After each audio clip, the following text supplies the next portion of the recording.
narwanye nabo, nzarwana nabo, nabyaye umwana utuzuye kubera bo.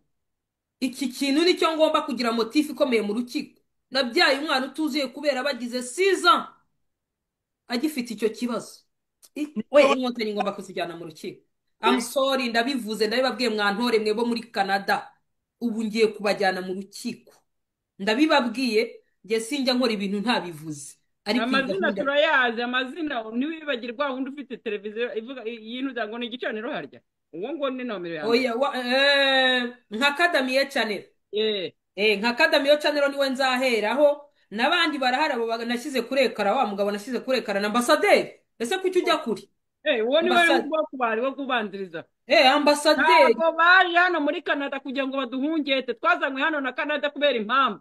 uzajye guhungeta ba nyina na ba Ba se. nyina na ba se. muri rurake rero Rasoni. Ye ndabiyamye, ndababwiye ngo ndabiyamye. Ndabivuze rimwe kabiri gatatu, ndabiyamye.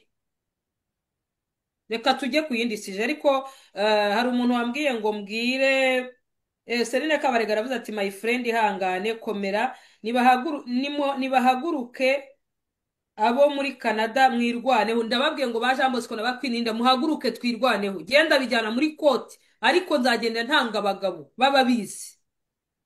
Mwese muzaba murimo.